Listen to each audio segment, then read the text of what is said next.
This activity, the bead family dichotomous key, should come with a strip of pictures here and this worksheet front and back. It's supposed to be done in class with this little bag of beads, but for whatever reason, you're not in class. So I'm gonna do it with you so you can kind of see the beads because the pictures aren't that great. And to explain, up here at the top is a description on how to use a dichotomous key, but I'm going to just kind of explain it to you. You will need these. You will need to cut each of these out so that we have them. These are pictures of those beads.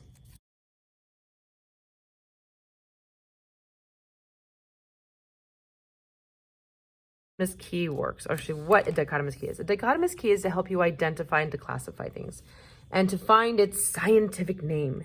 So we're actually supposed to be dealing with live things, living things, but I made this up to kind of help you understand how to use a dichotomous key. We have a group, a mix of random of group of beads. We're going to find the scientific name for each bead, but you have to start one bead at a time. And with that bead, you start with step 1. So, step 1. Dichotomous, which category?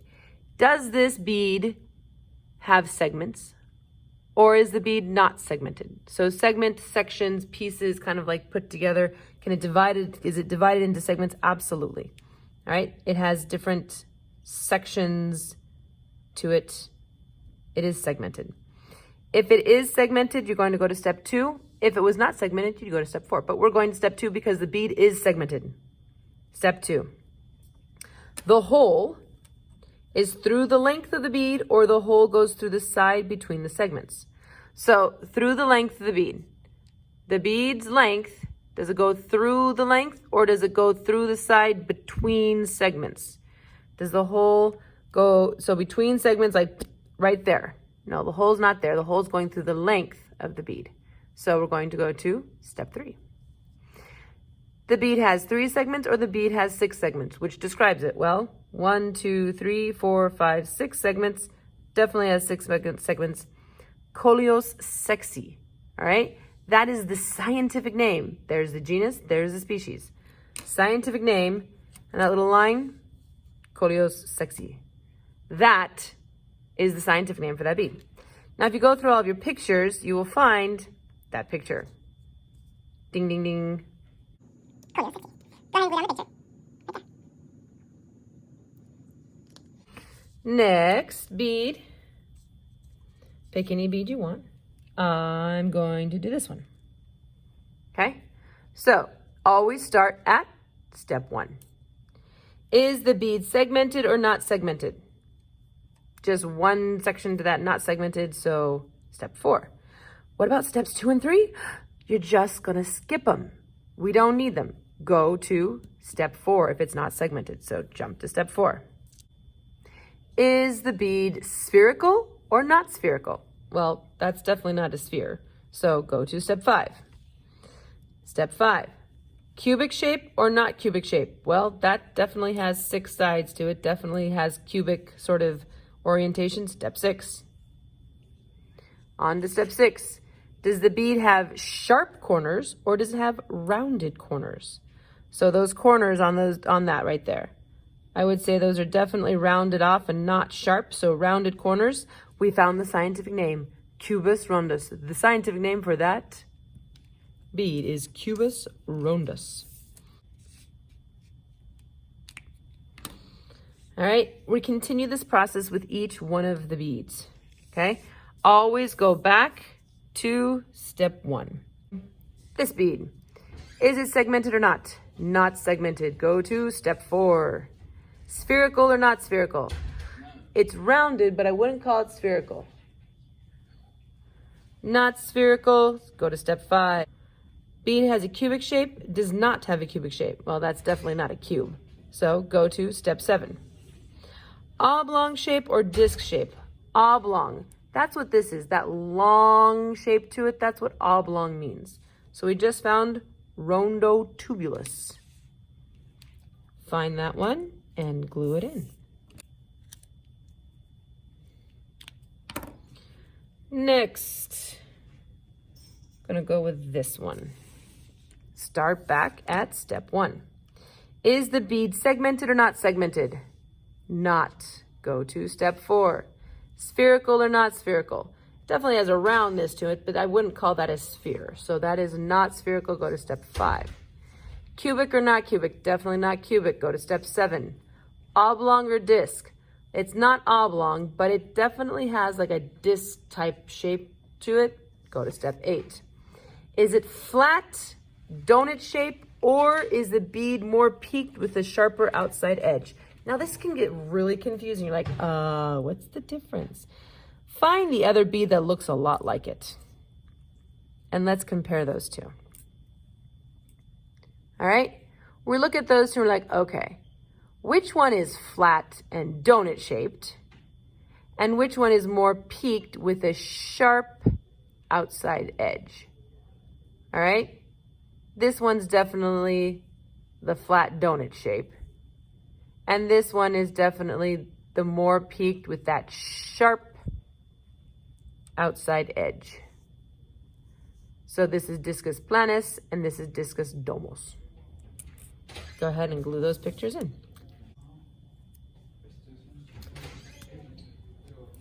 Picture on that one that's the donut kind of shape to it, that's hard to identify, so that's that picture.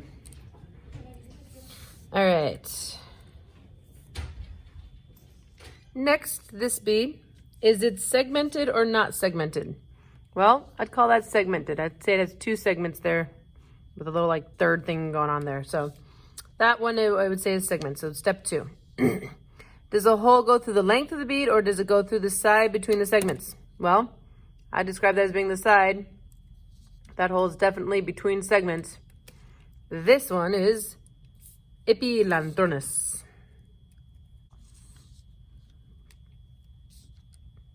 Next, segmented or not segmented? I would say segmented, not. Go to step 4. Spherical, not spherical. That, if there's a bead that's spherical, that's a spherical bead. So, rondo globulos.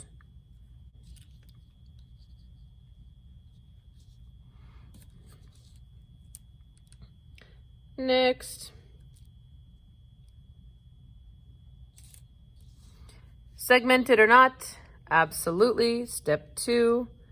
Through the length of the bead or through the side? That's going through the length. Step 3. 3 segments or 6. 1, 2, 3 segments.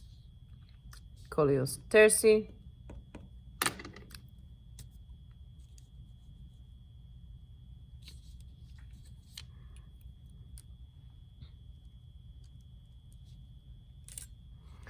All right, this one. Segmented or not, that's a not. Go to step 4. Spherical or not, that's a not. Go to step 5. Cubic or not, cubic is yes. Go to step 6. Sharp corners, round corners, those are definitely going to be sharp corners. So that is cubus picus. Okay. So that's how a dichotomous key works.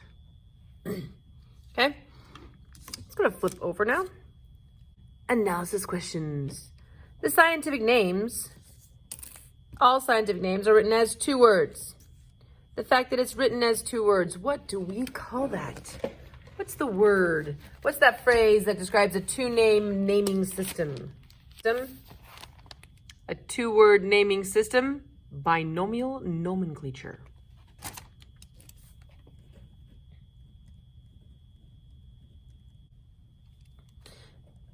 The genus is the first name. The species is the second name. The genus, the second name. The species.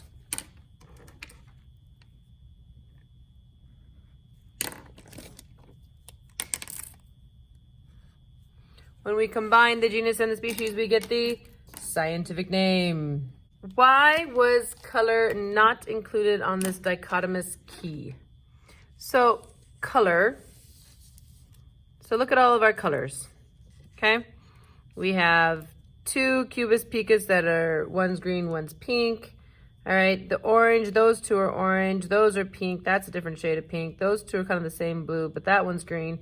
That one's orange. That one's purple. That's purple, and that's purple. Yeah, and if you compare it to another bag, you're going to find even more variety. So, not including the dichotomous key. It didn't say like, you know, yellow, or if it's yellow, go to step 5, and if it's green, go to step 6. That's not included in the dichotomous key because the color is random. So it's not a helpful characteristic or trait to identify. Okay? List the different genus of beads in this activity. Wait a second. Genus. We're talking about that first name. All right, so if we look at the names, the scientific names of our different beads here, okay? The genus, the species, the genus,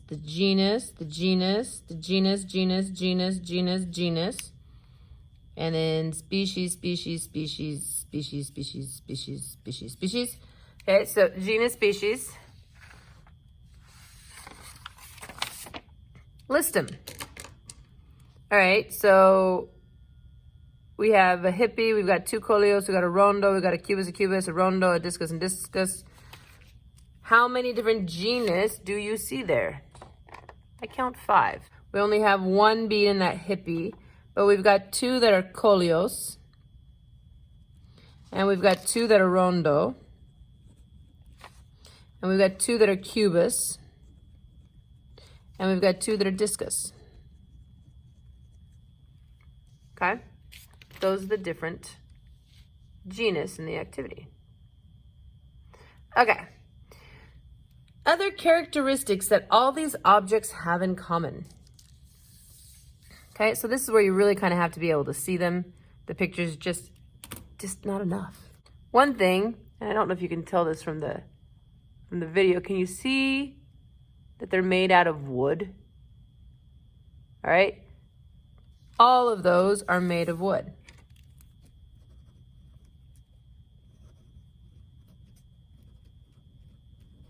Now, another feature that they all have, here's a little hint.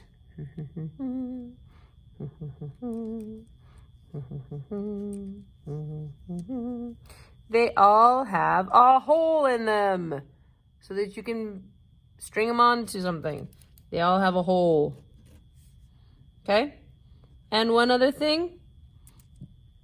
Remember I said that the color was random, but the fact that they're even painted. They're made out of wood, but you can't see that until you like really take a look at it because they're all painted. So there's 3 features that they all have in common. All right. The objects described in the key are all of the same family. These are all of these objects are the same family. Okay? What is that family? Oh, right there. The bead family. These are all beads. All right. The following list of beads, not all are in the activity. Pair those which you expect to be the most similar. Okay, so let's go back to the pictures. Find 2 that are very, very similar. 2 that are really, really similar. Okay? Right here, these 2. Coleos terci and coleos sexy. Okay? Another 2 that are similar. Cubus picus and cubus rondus. All right? Another 2 that are similar. Discus planus and discus domus. Notice each one of those that's similar, they always have the same genus. If they have the same genus, if they have the same genus, if they have the same genus, they are similar. If they have the same genus, they are similar. If they have the same genus, coleos quintas, coleos septus, they are similar. If they have the same genus, rondo maximus, rondo tubulus, they are similar. Okay? Now, you look at these and you're like, oh, they have the same species name. Not good enough. That's like having like two George in the same class. George Rodriguez and George Martinez, they're not related to each other just because their name is George. This does not mean they're related. All right? That does not mean they are related. Okay? And these two, Maximus and Maximus, that does not mean that they're related to each other. They're not, that does not mean they're similar. Okay? The only two pairs are the Rondo Maximus and the Rondo with tubulus and the Coleus Quintus with Coleus Septus. All right, last. Write all of the taxonomy categories in order from most general to most specific. All right, so this is where I had you memorize the whole dumb King Philip. All right. Dumb King Philip came over for good spaghetti. What does the D stand for? Domain. The K stands for kingdom. The P stands for phylum. The C stands for class. The O stands for order. The F stands for family. The G stands for genus. The S stands for species. Okay? This memorized. All right, that's the worksheet. All right. That's the worksheet for dichotomous key. We are going to go ahead and glue it in to the page on taxonomy. And here we go.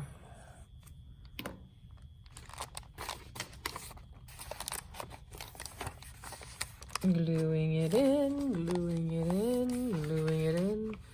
Fold that over, and voila.